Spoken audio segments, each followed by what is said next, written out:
Morning बच्चों, कैसे आप सभी। मैं आशा है कि आप सभी पूर्ण रूप से स्वस्थ होंगे और जो भी आपको ऑनलाइन के माध्यम से पढ़ाया जा रहा है उसे आप बहुत अच्छे तरीके से पढ़ रहे होंगे और समझ होंगे। तो बच्चों, आज मैं आपकी विषय अध्यापिका स्नेहता श्रीवास्तव कक्षा 4 के बच्चों को हिंदी सुलेख में पाठ 1 प्रार्थना पढ़ाने जा रही हूँ, जिसे आप बहुत ध्यानपूर्वक पढ़ेंगे और समझेंगे।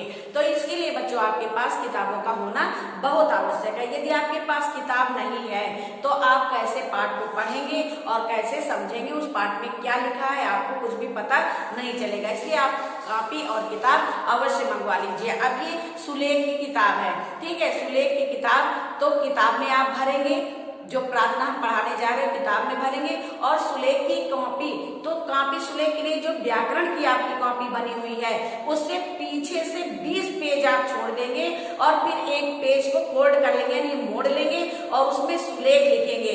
तो जिस दिन आपकी किताब सुलेख की पढ़ाई जाएगी, जो भी वर्क होगा आपका किताब का, उसी दिन आपको कॉपी का वर्क भी दिया जाएगा।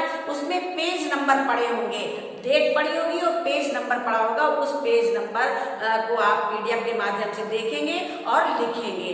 तो आप ये समझ लीजिए कि आपको व्याकरण की दूसरी कॉपी नहीं बनानी। और व्याकरण में जो किताब में आप भरेंगे वो पेंसिल से भरेंगे, डार्क पेंसिल से भरेंगे। और कॉपी में जो लिखेंगे उसकी ऊपर की जो लाइन है वो आप पेन से लिख लेंगे और बाकी पेंसिल से लिख लेंगे। अगर पेन से नहीं लिखते पेंसिल से लिख लेंगे तो भी पूरा सही होगा। यानी कि कॉपी और किताब दोनों में आपको सुलेख में पेंसिल से लिखना है। और हिंदी में कक्षा 4 के बच्चों को जो है पेन से लिखना है और किताब पेंसिल से भरना है, ठीक है। तो आइए हम आपको प्रार्थना नामक पाठ पढ़ाने जा रहे हैं।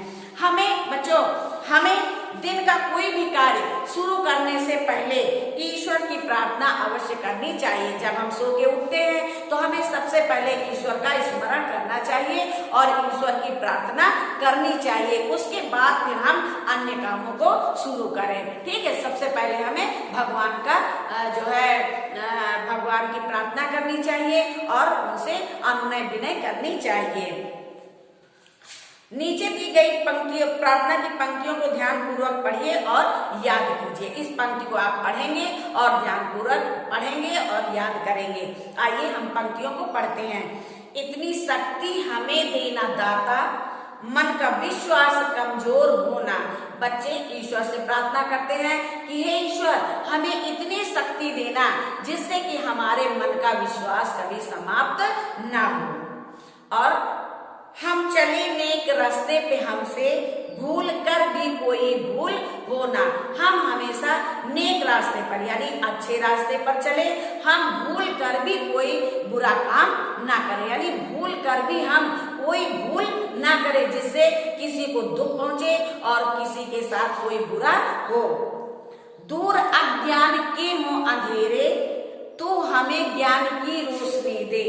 हमारे मन में जो अज्ञानता भरी हुई है, अज्ञानता का अंधकार भरा हुआ है, उसको दूर कर दो और हमारे अंदर प्रकाश यानी कि ज्ञान की रोशनी भर दो। यानी हमारे अंदर जो भेदभाव यानी अज्ञानता का अंधकार भरा हुआ है उसको ज्ञान दे करके प्रकाशित कर दो। इतना ज्ञान दो कि हमारे मन से अज्ञानता दूर हो जाए। बैर हो ना किसी का किसी से, भावना मन में बदले की होना। किसी को किसी से बैर यानी दुश्मनी, किसी को किसी से दुश्मनी नहीं होनी चाहिए। कभी कोई किसी से दुश्मनी ना करे। भावना मन में बदले की होना, हमारे मन में बदले की भावना नहीं होनी चाहिए। जैसे कि बहुत लोग कहते हैं कि हमारे साथ इसने ये किया वो किया, तुरंत उसका जवाब दे देते हैं और तुरंत उसके साथ भला बुरा व्यवहार करते हैं, तुरंत बदला देते हैं।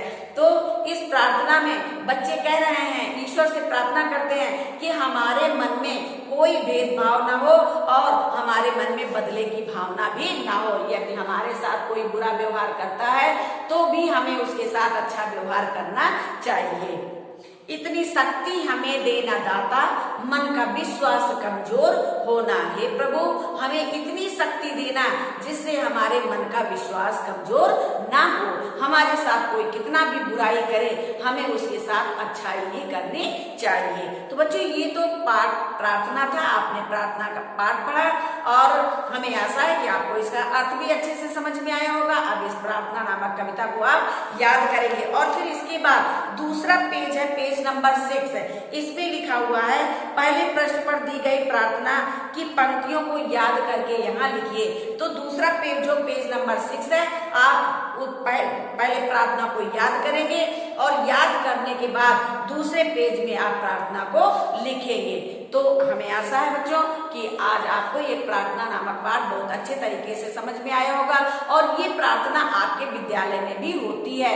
तो हमें आशा है कि आपको ये प्रार्थना याद होगी और नहीं याद है तो आप अपनी किताब से इस प्रार्थना को याद करेंगे और दूसरे प्रश्न में लिखेंगे और जो इस प्रार्थना के माध्यम से हमें सीख दी गई है उस सीख को हम अपनाएंगे। ये नहीं कि सिर्फ हमने कविता को याद कर लिया, नहीं, कविता में जो लिखा है हमें उसे अपनाना भी है। तो बच्चों आज ये पाठ यहीं पे समाप्त होता है। धन्यवाद।